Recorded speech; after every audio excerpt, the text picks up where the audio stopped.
আমরা দেখতে পাবো বনি ইসরায়েলের অসংখ্য নেক বান্দাদের যে কবরগুলোকে আল্লাহ তাবারক ওয়া তাআলা নেক বান্দাদের জিয়ারতের স্থান বানিয়ে দিয়েছে। আমরা শাহ শরফুদ্দীন চিশতি আলাইহি রাহমাতুর রহমান, মহান ওলিয়ে কামেল, এই মহান আল্লাহর ওলি রাহমাতুল্লাহি তাআলা আলাইহির কদমের পাশে, মাজারের পাশে আমরা এখানে বসেছি। আমরা ভাগ্যবান আছি। দাওয়াত ইসলামী আজকে ঢাকা দক্ষিণ পশ্চিমের আয়োজন, আজকের এই আয়োজন আলহামদুলিল্লাহ আল্লাহ তাআলার দরবারে অগণিত শুকরিয়া জ্ঞাপন করি। প্রিয় ইসলামী ভাইরা, আমরা যাব ইনশাআল্লাহ তাবারক ওয়া তাআলা মেরাজের আলোচনাতে। মেরাজ সম্পর্কে আল্লাহ তাবারক ওয়া তাআলা পবিত্র কুরআনুল কারীমে 3 জায়গাতে বর্ণনা করেছেন। এক জায়গাতে আল্লাহ তাআলা স্পষ্ট ভাবে যেটা ডাইরেক্টলি ইরশাদ করেছেন তা হচ্ছে সূরা বনী ইসরাঈল এর প্রথম নাম্বার আয়াতে আল্লাহ তাবারক ওয়া তাআলা ইরশাদ করেছেন। পরবর্তী আরো 2 জায়গাতে ইরশাদ করেছেন।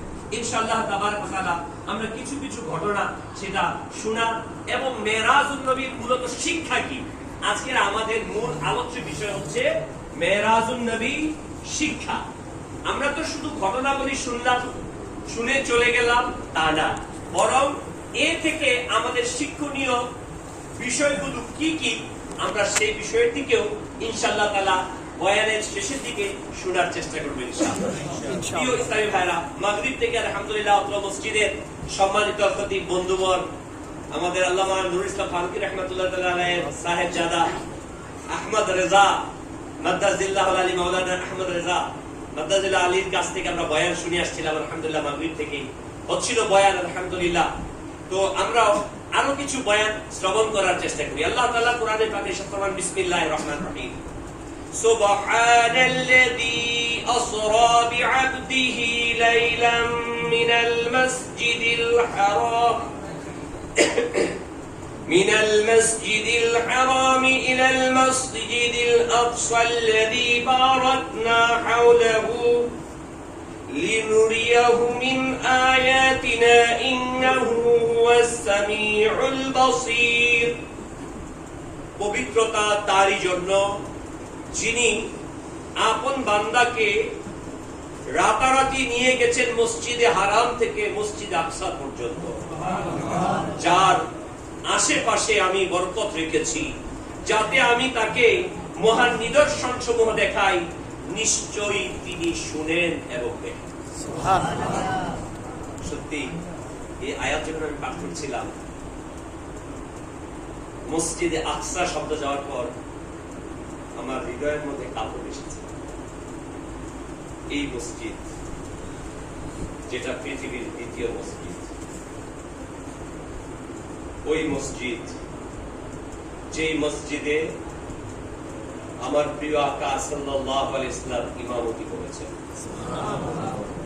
কোরআনে পাকে বারাকনা হাওলাহু, আমি মসজিদের আশেপাশে বরকতময় করেছি, আল্লাহ তাআলা ইরশাদ করেছেন।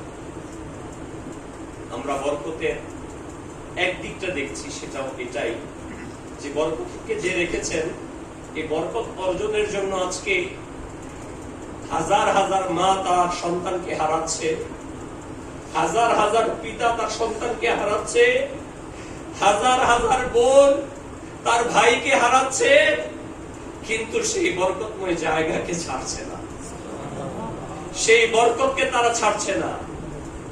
অনেক প্রলোভন যুগের পর যুগ দেখানো হয়েছে, শতাব্দীর পর শতাব্দী দেখানো হয়েছে, কিন্তু যারা ঈমানওয়ালা, ঈমানদার, ওই ব্যক্তিরা এই মসজিদে আকসাকে, এই বরকতময় জায়গাকে তারা জীবন দিতে পারে, কিন্তু তাদের এই বরকতের জায়গাকে ছাড়তে পারে না। আল্লাহ তাআলার পরীক্ষা আমরা দোয়া করব আজকের এই পবিত্র রাতে, যেন আল্লাহ তাআলা ওই মসজিদে আকসার বাসিন্দাদেরকে, ওই মসজিদে আকসার ওই পাহারাদার মর্দে মুজাহিদদেরকে, ওই মুসলমানদেরকে, ওই আশিকে মসজিদে আকসাদেরকে আল্লাহ তাআলা হেফাজত করেন। আমিন। কি ইসলামী ভাইরা, আল্লাহ তাবারক ওয়া তাআলা নবুয়ত প্রকাশের 71 বছর, হিজরতের 2 বছর পূর্বে 26শে রজব দিবাগত রাত, 27শে রজব সোমবার, ওই দিনটা ছিল সোমবার। সরকার সাল্লাল্লাহু আলাইহি ওয়াসাল্লাম যেদিন মেরাজে যান, নবুয়ত প্রকাশের 81তম বছরে, যে 26শে রজব দিবাগত রাত, 27শে রজব সংগঠিত হয়েছিল, ওই রাতটাও কিন্তু সোমবার ছিল। অবশ্য আজকে কিন্তু মঙ্গলবার রাত পড়ে গেছে আমাদের। গতকালকে আরব শরীফে ছিল সোমবার, আর তারিখও মিলে গিয়েছিল আরব শরীফের হিসেবে। আমাদের এখানে একদিন পর। মাশাআল্লাহ। প্রিয় ইসলামী ভাইরা, আল্লাহ তাবারক ওয়া তাআলার দয়ায় রাসূল আকরাম সাল্লাল্লাহু আলাইহি ওয়াসাল্লাম হেরেমের মধ্যে কাবা শরীফের যে এরিয়া, সেখানে উম্মে হানি এর ঘরে আরাম ফরমাচ্ছিলেন। আপনারা যারা হজ করেছেন বা উমরা করেছেন, যারা অভিজ্ঞ ব্যক্তি, তারা এখনো সেই জায়গাটার জিয়ারত করে থাকে। মসজিদে হারামের মধ্যে একটি ভিন্ন জায়গা টাইলস দিয়ে আছে। সরকার সাল্লাল্লাহু আলাইহি ওয়াসাল্লামের সিনা মোবারক যেখানে সাক করা হয়েছে, ওই জায়গাটাতে এখনো কলিজা কালারের টাইলস লাগানো আছে। উম্মে হানি রাদিয়াল্লাহু তাআলা আনহার ঘর যেটা, সেটা এখনো চিহ্ন দেওয়া আছে। আর যেখানে বোরাক বেঁধেছিলেন জিবরাইল আমিন আলাইহিস সালাম, সেটাও এখন চিহ্নিত আছে। রাসূল আকরাম নূরে মুজাসসাম সাল্লাল্লাহু আলাইহি ওয়া আলিহি ওয়াসাল্লাম কি জিবরাইল আমিন আসলেন? উলামায়ে কেরাম বিভিন্ন ভাবে বর্ণনা করেছেন এবং সহিহ অসংখ্য হাদিস। মনে রাখবেন, মেরাজের ঘটনা কুরআন দ্বারা এবং সহিহ হাদিস দ্বারা প্রমাণিত।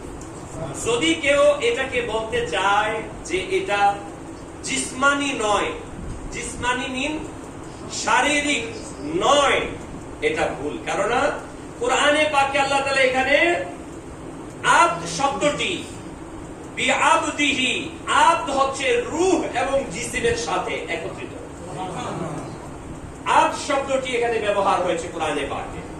যেহেতু কোরআনে পাকে আবদ ব্যবহার হয়েছে, আরো মজার বিষয় হচ্ছে এটা যে যদি এটাকে বলা হয় সশরীরে মেরাজ না, প্রশ্ন যদি কেউ করতে চায়, করে, এটা কোন মুসলমান করতে পারে না। কোন মুসলমান করতে পারে না। যদিও বা কেউ আসওয়াসাতে থেকে পড়ে, যেই আসওয়াসায় পড়েছিল মক্কাতুল মুকাররমার অমুসলিমরা, তারা মেরাজুন নবীর পরবর্তী দিন সরকার সাল্লাল্লাহু আলাইহি ওয়াসাল্লাম, আমি কেন এই কথাগুলো আরজ করছি, আমরা কিন্তু মেরাজের ঘটনা ছোট সময় থেকে শুনে আসছি, কিন্তু এর বিষয়ের সাথে যেগুলো একটু এদিক সেদিক এবং এই শিক্ষাগুলো আমাদের জানার প্রয়োজন। তো প্রিয় ইসলামী ভাইরা, রাসূল আকরাম সাল্লাল্লাহু আলাইহি ওয়াসাল্লাম মেরাজ থেকে এসে পরবর্তী দিন সকালবেলা অন্তত খুব তিনি চিন্তিত মনে বসে আছেন। কোন কোন কিতাবের মধ্যে আসছে যে একদল কুরাইশ, আর কোন কিতাবের মধ্যে আসছে আবু জেহেল রাসূল আকরাম সাল্লাল্লাহু আলাইহি ওয়াসাল্লামের কাছে গেলেন, গিয়ে জিজ্ঞাসা করলেন, মুহাম্মদ সাল্লাল্লাহু আলাইহি ওয়াসাল্লাম, আপনাকে আমি আপনি শব্দ ব্যবহার করছি যেহেতু সম্মান দেখাতে হবে। তারা তো তাদের মধ্যে শব্দ ব্যবহার করেছে, তাদের মতো তো আর আমি শব্দ ব্যবহার করতে, কারণ এটাই হচ্ছে একজন ইমানদারের চিহ্ন, সম্মানসূচক শব্দ ব্যবহার করা। রাসূল আকরাম সাল্লাল্লাহু আলাইহি ওয়াসাল্লামকে জিজ্ঞাসা করলেন, আপনাকে চিন্তিত দেখাচ্ছে। রাসূল আকরাম সাল্লাল্লাহু আলাইহি ওয়াসাল্লাম তখন আবার তাকে জিজ্ঞাসা করলেন, কি হয়েছে, কেন চিন্তিত? রাসূল আকরাম সাল্লাল্লাহু আলাইহি ওয়াসাল্লাম ইরশাদ করলেন, জিজ্ঞাসা করলেন, কিছু কি হয়েছে, ঘটেছে? বলা, হ্যাঁ, গতকালকে আমার আল্লাহ তাআলার দিদার হয়েছে। মসজিদে আকসা থেকে তদূর্ধ্ব আমার আল্লাহ তাআলার সাথে সাক্ষাৎ হয়েছে। এখানে কয়েকটা হিকমত আছে, কেন আল্লাহ তাআলা মসজিদে আকসা পর্যন্ত সফর করালেন। মসজিদে হারাম থেকে একটু নিয়ে যেতে পারতেন, মসজিদে হারাম থেকে নিয়ে যেতে পারতেন। উলামায়ে কেরাম কেউ কেউ বর্ণনা লিখেছেন, এর হিকমত হচ্ছে এটা, আল্লাহ তাআলা যারা অমুসলিম তাদের জন্য একটা দলিল হিসেবে উপস্থাপন করেছেন। এখানে অনেকগুলো প্রমাণ রেখেছে। যখন নবী সাল্লাল্লাহু আলাইহি ওয়াসাল্লাম বললেন যে আমি সফর করেছি, আবু জেহেল বলল, এটা কি আপনি সবার কাছে বলতে পারবেন? তার মনে সে এটা ভাবতে লাগলো, আরে এই কথাটা সবাই এটা উড়িয়ে দেবে, আশ্চর্যকর মসজিদে আকসা, যেখান থেকে যদি আমরা দ্রুত গতি সম্পন্ন ঘোড়া ব্যবহার করি, তারপরে আমাদের 1 মাস লাগে যেতে এবং আসতে কমবেশ, আর সেখানে বলতেছে রাতের কিছু অংশের মধ্যে। আশ্চর্যকর ব্যাপার। যদি বর্তমানে আপনাকে কেউ বলে যে ভাই আমি 1 ঘন্টার মধ্যে একেবারে পুরো আমেরিকা ঘুরে চলে আসছি, আপনি আশ্চর্য মনে করবেন, কারণ এখনো সাধারণ মানুষ বহনের জন্য এই যন্ত্রটা আমরা ব্যবহার করতে পারি না। এই জন্য এটাকে বিশ্বাস করবো, এটা আশ্চর্যকর। তো রাসূল আকরাম সাল্লাল্লাহু আলাইহি ওয়াসাল্লাম যখন ইরশাদ করলেন, তো আবু জেহেল বলল, এটাকে আপনি সবার সামনে বলতে পারবেন? রাসূল আকরাম সাল্লাল্লাহু আলাইহি ওয়াসাল্লাম ইরশাদ করলেন, হ্যাঁ। আবু জেহেল গিয়ে সবাইকে একত্রিত করে যখন বলল, তোমাদেরকে আজকে মুহাম্মদ সাল্লাল্লাহু আলাইহি ওয়াসাল্লাম নতুন কিছু বলবে, নতুন কিছু বলবে। রাসূল আকরাম সাল্লাল্লাহু আলাইহি ওয়াসাল্লাম যখন একত্রিত হলো, বলল, আল্লাহ তাআলা আজকে আমাকে তার দিদার দ্বারা ধন্য করেছেন, এইভাবে আমি সফর করেছি।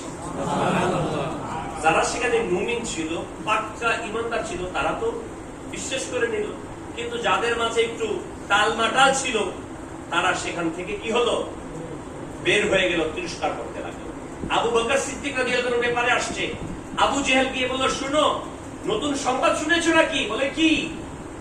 বলল, তোমার নবী মুহাম্মদ সাল্লাল্লাহু আলাইহি ওয়াসাল্লাম বলছে সে নাকি গত রাতে এইভাবে মিরাজ করেছে। তখন কোন বর্ণনা আসছে আবু জেহেল, কোন বর্ণনা আসছে কুরাইশের কোন এক যুবক গিয়ে বলতে থাকে। আবু বকর সিদ্দিক রাদিয়াল্লাহু তাআলা তাকে প্রশ্ন করলেন, এটা কি মুহাম্মদ সাল্লাল্লাহু আলাইহি ওয়াসাল্লামের কথা? এটা জিজ্ঞাসা করলেন। সে বলল, হ্যাঁ, এটা মুহাম্মদ সাল্লাল্লাহু আলাইহি ওয়াসাল্লামের কথা। তখন সে আবু বকর সিদ্দিক রাদিয়াল্লাহু তাআলা ইরশাদ করলেন, যদি এটা মুহাম্মদ সাল্লাল্লাহু আলাইহি ওয়াসাল্লামের কথা হয়ে থাকে, তাহলে আমি এটা বিশ্বাস করে নিলাম। সুবহানাল্লাহ। এর চাইতেও অধিক আশ্চর্যকর ওই কথাকে আমরা বিশ্বাস করেছি যে নবী সাল্লাল্লাহু আলাইহি ওয়াসাল্লাম ইরশাদ করে এটা বলেন, এটা আল্লাহর কালাম। এটাকে আমরা যেহেতু বিশ্বাস করি, আমরা তো জানি না কোনটা আল্লাহর কালাম। আল্লাহ নবী সাল্লাল্লাহু আলাইহি ওয়াসাল্লাম ইরশাদ করেন, এটা আল্লাহর কালাম, আল্লাহ এক আছে। অতএব সেটা যদি আমরা বিশ্বাস করতে পারি, তাহলে আল্লাহ তাআলা তার মাহবুবকে তার কাছে ডেকে নিয়েছেন, এটা কেন বিশ্বাস করতে পারবো না? প্রিয় ইসলামী ভাইরা, ওই রাসূল আকরাম সাল্লাল্লাহু আলাইহি ওয়াসাল্লামের জামানাতে নবম হিজরিতেই প্রশ্ন তুলেছিল অমুসলিমরা, এটা কিভাবে সম্ভব। আজকেও তাদের উত্তরাধিকারী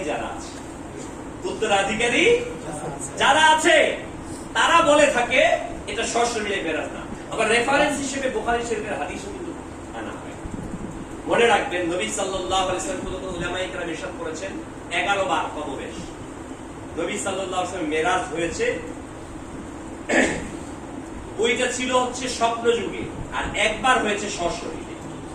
ওই হাদিসগুলো মা আয়েশা সিদ্দিকা তাইয়্যিবা তাহেরা রাদিয়াল্লাহু তাআলা আনহা থেকে হাদিসে কারিমা, তিনি বলেন, যে বলে যে নবী সাল্লাল্লাহু আলাইহি ওয়াসাল্লাম মেরাজে গিয়েছে রাতে, সে মিথ্যা বলতো। এটা ছিল নবী সাল্লাল্লাহু আলাইহি ওয়াসাল্লাম মদিনায় হিজরতের পরের ঘটনা। মদিনা হিজরতে, মেরাজ তো ঘটেছে নবম হিজরি, আমরা শুনলাম নবম হিজরিতে, আর মা আয়েশা রাদিয়াল্লাহু তাআলা আনহার সাথে বিবাহ হয়েছে তারপরে। এবং মদিনায় হিজরতের পর আরো কি শবে বরাত কি, শবে মেরাজের রাত কি আরো আসে নাই? আসছে। 26শে রজব রাত আরো আসছে। তো মা আয়েশা রাদিয়াল্লাহু তাআলা ওটার কথা বলেছেন, এটার কথা বলেন। আসলে প্রিয় ইসলামী ভাইরা, মূল সমস্যা হচ্ছে কোরআনকে যদি আমরা পরিপূর্ণ না বুঝি, ডিটেইল, আগে পিছনে আয়াতের প্রেক্ষাপট, অবতীর্ণের প্রেক্ষাপট এবং হাদিসে কারিমার বর্ণনার প্রেক্ষাপট, হাদিসে কারিমা কখন ইরশাদ হয়েছে, কখন বর্ণনা করেছেন, কোন প্রেক্ষাপটে হাদিসটা ইরশাদ করেছেন, তখনই আমাদের মাঝে সমস্যা সৃষ্টি হয়। তো আল্লাহ নবী সাল্লাল্লাহু আলাইহি সাল্লাম যদি বলতেন যে আমি স্বপ্ন যুগে মেরাজ করেছি, সেখানে তো প্রশ্ন তোলার কোনো কারণ আছে? যদি আপনি এখানে দাঁড়িয়ে বলেন, হুজুর আমি স্বপ্নে দেখলাম উঠতে উঠতে আমি আকাশের মধ্যে উঠে গেছি, অনেক সুন্দর অনেক কিছু দেখলাম, মনে হলো যে এটা জান্নাত, অনেক কিছু, অনেকে দেখেন এরকম, এটা সব হতে পারে, মাশাআল্লাহ, ভালো জিনিস দেখেছি, অসম্ভবের কিছু না। ছোট সময় কিন্তু আমরা অনেক স্বপ্ন দেখতাম, গাছ থেকে লাফ দিতেছি, সমুদ্রের পাড়ে উঠতেছি, এরকম দেখছেন না? অনেকে স্বপ্ন অনেক কিছু দেখেছি আমরা। তো স্বপ্ন দেখলে ওইটা কে নিয়ে চ্যালেঞ্জ কেউ করবে না। চ্যালেঞ্জের বিষয়, সত্যায়নের বিষয়, সত্যতার বিষয় তো তখনই জিজ্ঞাসা হবে যখন সেটা বলা হবে সশরীরে, সশরীরে। প্রিয় ইসলামী ভাইরা, আল্লাহ পাক পবিত্র কোরআনেও এই মেরাজের ঘটনাটি সুবহানাল্লাহ, সুবহান শব্দ দ্বারাই শুরু করেছে। পবিত্রতা এবং সুবহান, সকল পবিত্রতা আল্লাহ। সুবহানাল্লাহ বলি না, আল্লাহর জন্য। এবং আশ্চর্যকর বিষয়, বর্ণনা করলে বান্দা কি বলে? সুবহান। মাশাআল্লাহ, সুবহানাল্লাহ। আল্লাহ তাআলা এই শব্দ দ্বারা শুরু করেছেন। তো আল্লাহ তাবারক ওয়া তাআলা তার মাহবুবকে নবম 11 বছর, নবুয়ত প্রকাশের 11 বছরে এই অবস্থানে রাসূল আকরাম সাল্লাল্লাহু আলাইহি ওয়াসাল্লামকে জিবরাইল আমিন আলাইহিস সালাতু ওয়াসসালামের মাধ্যমে তার বোন উম্মে হানির ঘর থেকে দাওয়াতের মাধ্যমে বের করেন। অতঃপর রাসূল আকরাম সাল্লাল্লাহু আলাইহি ওয়াসাল্লাম ওযু করেন। ওযু করে বোরাকের উপর আরোহণ করেন। বোরাকে উলামায়ে কেরাম কিতাবের মধ্যে, হাদিস শরীফের মধ্যে আসছে যে বোরাকের জিন লাগামকে ধরেছিলেন মিকাইল আলাইহিস সালাম। এটা পাদানি হযরত জিবরাইল আমিন আলাইহিস সালাম ধরে দিয়েছিলেন। অসংখ্য ফেরেশতার দল ছিল। এটা বিশেষ একটা আয়োজন ছিল, প্রয়োজন ছিল না যে এইভাবে আসবে। আল্লাহ তাআলা ইচ্ছে করলে বোরাক ছাড়া, জিবরাইল আমিন ছাড়া, ফেরেশতা ছাড়া আল্লাহ তাআলা তার মাহবুবকে ডাকতে পারেন না? পারেন কি না? এটা হচ্ছে একটা ব্যবস্থাপনা, একটা সিস্টেম, একটা পদ্ধতি, একটা আয়োজন। হ্যাঁ, এই যে আমরা এখানে বসছি, আমরা নবী সাল্লাল্লাহু আলাইহি ওয়াসাল্লামের মাধ্যমে হেদায়েত পেয়েছি, আউলিয়া ইকরামের নেকির দাওয়াতের মাধ্যমে হেদায়েত পেয়েছি। আল্লাহ তাআলা যদি চান, কোন আলিম ছাড়া, কোন নবী ছাড়া, রাসূল ছাড়া কি সকল মানুষকে হেদায়েত দিতে পারতেন না? কিন্তু আল্লাহ তাআলার ইচ্ছা হচ্ছে এটাই, নবী রাসূলের মাধ্যমে, আল্লাহ তাআলা তার ওলিদের মাধ্যমে, নেক বান্দাদের মাধ্যমে এই পৃথিবীতে হেদায়েতের বাণীকে পৌঁছানো। ঠিক অনুরূপ আল্লাহ তাআলা তার মাহবুব সরকারে দো আলম সাল্লাল্লাহু আলাইহি ওয়াসাল্লাম এর মেরাজের মধ্যে নিয়ে গিয়েছেন। কিতাবের মধ্যে আসছে হযরতে সাইয়্যিদুনা মুসা আলাইহিস সালামকে সব আরজ করেছেন আল্লাহ তাআলার কাছে, রব্বি আরনি, মাওলা আমি তোমাকে দেখতে চাই, দিদার চাই। আল্লাহ তাআলা জবাব কি দিয়েছেন? লান তারানি। আল্লাহ আল্লাহ, লান তারানি। আর এদিকে রাসূল আকরাম নূরে মুজাসসাম সাল্লাল্লাহু আলাইহি ওয়াসাল্লাম কিন্তু এভাবে প্রার্থনা করেননি, কিন্তু আল্লাহ তাআলা তার মাহবুবকে ডেকে দিয়েছেন। কিতাবের মধ্যে আসছে রাসূল আকরাম সাল্লাল্লাহু আলাইহি ওয়াসাল্লামকে কেন 11 হিজরিতে, এই নবুয়তের 11তম বছরে কেন তাকে মেরাজে ডাকলেন? এর প্রেক্ষাপট ছিল এটা, ওই বছরই রাসূল আকরাম সাল্লাল্লাহু আলাইহি ওয়াসাল্লামের চাচা যান আবু তালিব, যিনি রাসূল আকরাম সাল্লাল্লাহু আলাইহি ওয়াসাল্লামের জন্মের পর থেকেই সাথী ছিলেন, সব সময় শেল্টার দিয়েছেন। তার বাবা তো গর্ভ অবস্থা থাকাই সময় ইন্তেকাল করেছেন। মা যখন 6 মাস তখন ইন্তেকাল করেন, 6 বছরের সময় ইন্তেকাল করেন। অতঃপর তার এই চাচা জানি তাকে লালন পালন করেন। এই নবুয়তের 11তম বছরে এসে তিনি ইন্তেকাল করেন। ইন্তেকালের পর মক্কার অমুসলিমরা রাসূল আকরাম সাল্লাল্লাহু আলাইহি ওয়াসাল্লামের প্রতি আগে যে জুলুম নির্যাতন করেছিল তার চেয়ে অধিক শুরু করে। পাশাপাশি রাসূল আকরাম সাল্লাল্লাহু আলাইহি ওয়াসাল্লামের অত্যন্ত প্রিয় সহযোদ্ধা, সহধর্মিণী স্ত্রী খাদিজাতুল কুবরা তাইয়্যিবা তাহেরা রাদিয়াল্লাহু তাআলা, যাকে রাসূল পাক সাল্লাল্লাহু আলাইহি ওয়াসাল্লাম অত্যন্ত ভালোবাসতেন, যার ব্যাপারে অসংখ্য হাদিস আছে, ওই খাদিজা রাদিয়াল্লাহু তাআলা আনহা এই বছরে ইন্তেকাল। রাসূল আকরাম সাল্লাল্লাহু আলাইহি ওয়াসাল্লাম একরার হয়ে যান, শুধু নির্যাতন আর নিপীড়ন। আল্লাহ তাবারক ওয়া তাআলা তার মাহবুবকে ওই কঠিন অবস্থায় তাকে তার দিদার দ্বারা ধন্য করে ওই কষ্ট সমূহকে ভুলিয়ে দেন। সুবহানাল্লাহ। আল্লাহ সুবহানাহু ওয়া তাআলা তার মাহবুবকে ডেকে নেন। কিতাবের মধ্যে আসছে, প্রিয় ইসলামী ভাইরা, রাসূল আকরাম সাল্লাল্লাহু আলাইহি ওয়াসাল্লাম যাওয়ার সময় মসজিদে হারাম থেকে মসজিদে আকসায় যাওয়ার সময় যেই বিষয়গুলো দেখেছেন তার মধ্যে একটি ছিল, যখন মদিনা পাকের কাছ দিয়ে যাচ্ছিলেন রাসূল আকরাম সাল্লাল্লাহু আলাইহি ওয়াসাল্লামকে লক্ষ্য করে জিবরাইল আমিন বলেন, ইয়া নবী আল্লাহ, এটা সেই জায়গা যেখানে আপনি আগমন করবেন। হযরতে মুসা আলাইহিস সালাতু ওয়াস সালাম যেখানে তার কবর মোবারক, সেখানে মুসা আলাইহিস সালাম নামাজ আদায় করছিলেন। আল্লাহ নবী সাল্লাল্লাহু আলাইহি ওয়াসাল্লাম সেখানে অপেক্ষা করেছিলেন, সেখানে নেমেছিলেন। প্রিয় ইসলামী ভাইরা, হযরত রাসূল আকরাম সাল্লাল্লাহু আলাইহি ওয়াসাল্লাম বিভিন্ন অবস্থানের পর মসজিদে আকসাতে যান। মসজিদে আকসাতে গিয়ে আমরা যে বলি ইমামুল আম্বিয়া, নবীদের ইমাম, তার বাস্তব দলিল মসজিদে হারাম, মসজিদে আকসা। যে মসজিদে আকসার মধ্যে রাসূল আকরাম তাশরীফ নিয়ে যান, গিয়ে দেখেন সমস্ত আম্বিয়া কেরাম আলাইহিস সালাতু ওয়াস সালাম সেখানে জমা হয়েছেন। রাসূল আকরাম সাল্লাল্লাহু আলাইহি ওয়াসাল্লাম সেখানে তাশরীফ নিয়ে যান। বিভিন্ন নবীগণ আলাইহিস সালাতু ওয়াস সালাম, কিতাবের মধ্যে ইব্রাহিম আলাইহিস সালাম, হযরতে মূসা আলাইহিস সালাম, হযরতে ঈসা আলাইহিস সালাম বক্তব্য দেন সেখানে মসজিদে আকসার মধ্যে। বক্তব্য দেওয়ার পর রাসূল আকরাম সাল্লাল্লাহু আলাইহি ওয়াসাল্লাম সর্বশেষ খুতবা, বক্তব্য মিন খুতবা, খুতবা প্রদান করেন। অতঃপর রাসূল আকরাম সাল্লাল্লাহু আলাইহি ওয়াসাল্লাম মসজিদে ইমামতি করেন। সমস্ত আম্বিয়া কেরাম আলাইহিমুস সালাতু ওয়াস সালাম রাসূল আকরাম সাল্লাল্লাহু আলাইহি ওয়াসাল্লামের ইমামতিতে নামাজ আদায় করেন। অতঃপর রাসূল আকরাম সাল্লাল্লাহু আলাইহি ওয়াসাল্লাম প্রথম আসমান, দ্বিতীয়, তৃতীয়, সপ্তম আসমান অতিক্রম করেন। কিতাবের মধ্যে আসছে রাসূল আকরাম সাল্লাল্লাহু আলাইহি ওয়াসাল্লাম সপ্তম আসমান অতিক্রান্ত করার পর ইব্রাহিম আলাইহিস সালাতু ওয়াস সালামের সাথে সাক্ষাৎ এবং সিদরাতুল মুনতাহা, সমাপ্তির জায়গা, সমাপ্তির গাছ, মুনতাহা সমাপ্ত, এই সিদরাতুল মুনতাহাতে পৌঁছেন। উলামায়ে কেরাম কিতাবের মধ্যে লিখেছেন যে ওই সিদরাতুল মুনতাহা সেই বৃক্ষটা যার গোড়া সমূহ ষষ্ঠ আসমানের মধ্যে এবং সপ্তম আসমানের উপরে তার ডালপালাগুলো রয়েছে এবং তার ফলগুলো বিশাল মটকার মতো। জিবরাইল আমিন আলাইহিস সালাতু ওয়াস সালাম সহ যখন অগ্রসর হলেন, সহিহ হাদিসের মধ্যে আসছে রাসূল আকরাম সাল্লাল্লাহু আলাইহি ওয়াসাল্লাম সহ জিবরাইল আমিন সহ অগ্রসর হচ্ছিলেন। আল্লাহর নবী সাল্লাল্লাহু আলাইহি ওয়াসাল্লাম সাথে জিবরাইল আমিন বলেন, ইয়া নবী আল্লাহ, আমি এই পর্যন্তই, আমি যদি আরেকটু অগ্রসর হই আল্লাহ তাআলার সাথে এবং আমার সাথে 70টি পর্দার পার্থক্য রয়েছে। এক কিতাবের মধ্যে আসে 70টি। আমি যদি একটু অগ্রসর হই তাহলে আল্লাহ তাআলার তাজাল্লি ধারা আমি ঝলসে যাব, জ্বলে যাব। রাসূল আকরাম সাল্লাল্লাহু আলাইহি ওয়াসাল্লাম সেখান থেকে অগ্রসর হলেন। এখানে একটি প্রশ্ন, রাসূল আকরাম সাল্লাল্লাহু আলাইহি ওয়াসাল্লাম, আমরা নিঃসন্দেহে যারা আহলে সুন্নাত ওয়াল জামাতের আকীদা বিশ্বাসী, আমরা সবাই মানি নবী সাল্লাল্লাহু আলাইহি ওয়াসাল্লাম নূরের সৃষ্টি। কিসের সৃষ্টি? জিবরাইল আমিন কিসের সৃষ্টি? জোরে বলেন, নূরের সৃষ্টি, নূর থেকে সৃষ্টি।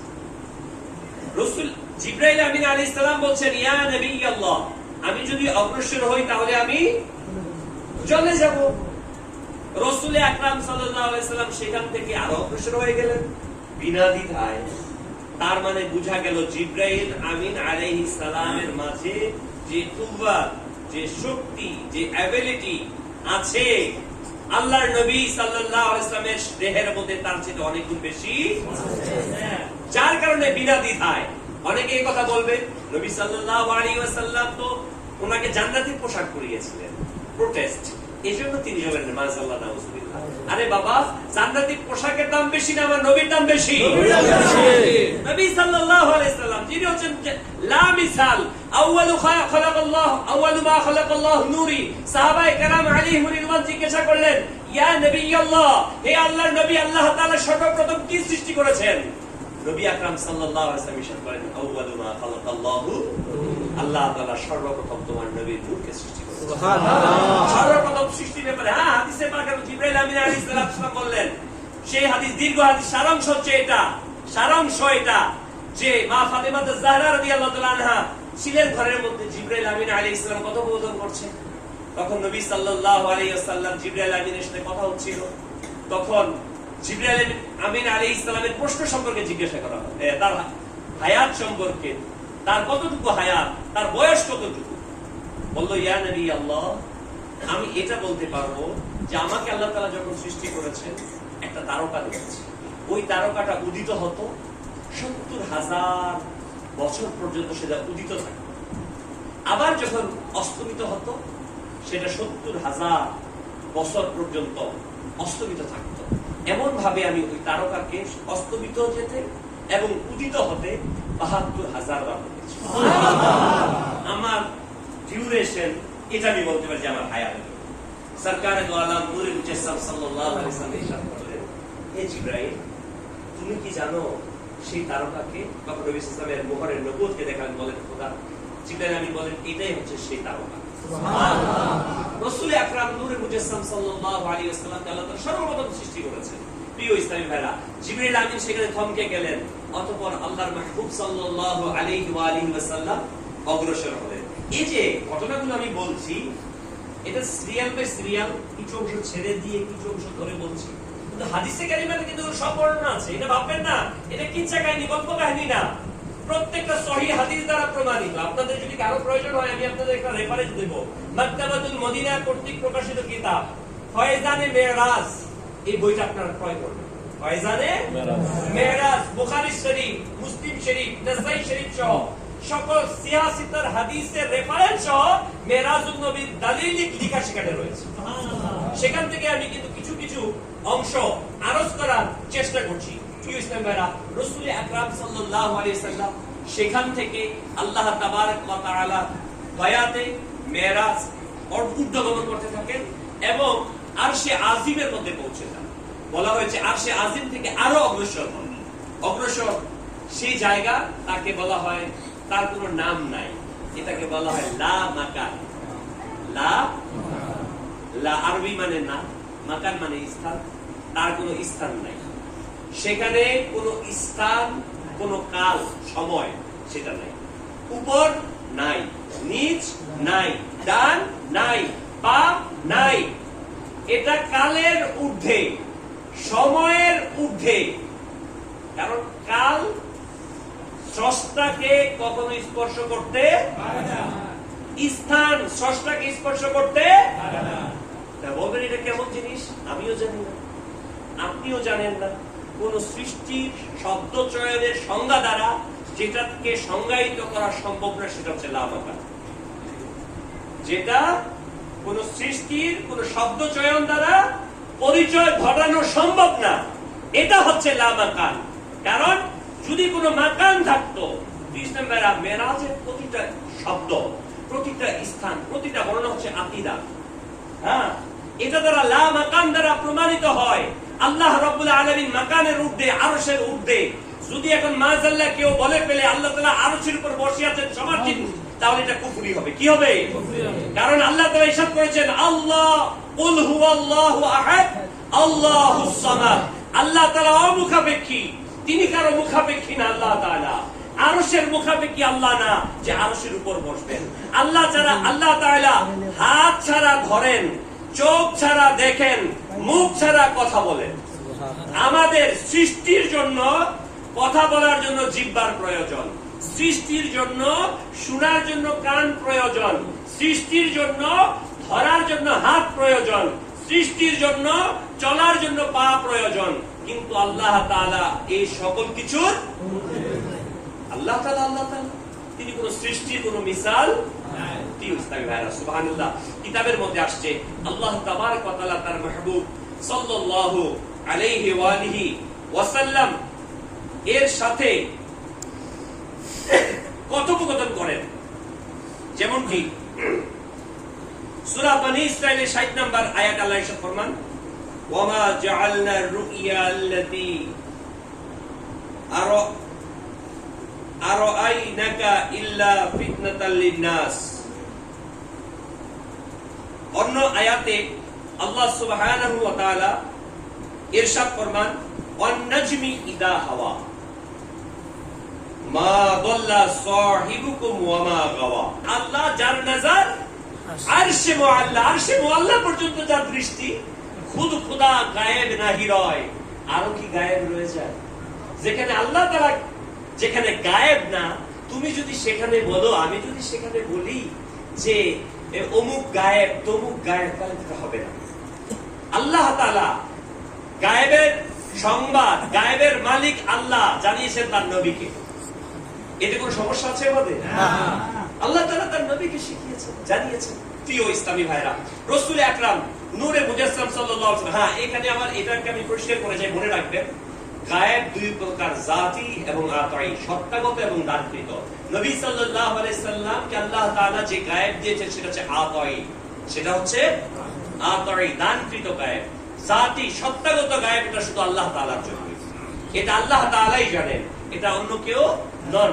নবী সাল্লাল্লাহু আলাইহি সাল্লাম এবং অন্যান্য নবীগণ আলাইহিস সালাম যে গায়েব দেন সেটা হচ্ছে গায়েব আতাই গায়েব, দানকৃত গায়েব। প্রিয় ইসলামী ভাইরা, আল্লাহ তাবারক ওয়া তাআলা তার মাহবুব সাল্লাল্লাহু আলাইহি ওয়াসাল্লামকে নিয়ে গেলেন, আল্লাহ তাআলা দিদার করলেন। কথোপকথন হলো, কি হলো? এই কথাটি কোরআনে পাকের এই আয়াতের মধ্যে আল্লাহ তাআলা ইরশাদ ফরমাচ্ছেন যে ওহী করেছি। কি করেছি? এটা তার মাহবুব সাল্লাল্লাহু আলাইহি ওয়াসাল্লাম। অসংখ্য কথা হয়েছে, অসংখ্য বিষয়, কিছু কিছু ম্যাটার থাকে, মনে রাখবেন। অনেক কিছু আছে, যখন একটা রাষ্ট্র যখন পরিচালনা করা হয়, যিনি রাষ্ট্রপতি থাকে, প্রধানমন্ত্রী থাকে, মন্ত্রী পরিষদ থাকে, থাকে না বিভিন্ন রাষ্ট্রপ্রধান, সে এমন কথা প্রধানমন্ত্রীর সাথে এমন অনেক কথা বলে যা সাধারণ মানুষের কাছে বলা সম্ভব না। এটাই স্বাভাবিক বিষয়, কারণ ওই লেভেলে পৌঁছা পর্যন্ত না পৌঁছতে পারলে অনেকেই উল্টা বুঝে ফেলবে। এই জন্য রাসূল আকরাম সাল্লাল্লাহু আলাইহি ওয়া সাল্লাম যেটা বলার প্রয়োজন মনে করেছেন সেটাই বলেছেন। রাসূল আকরাম সাল্লাল্লাহু আলাইহি ওয়াসাল্লাম এই মেরাজের সফর থেকে সিদরাতুল মুনতাহাতে আসেন।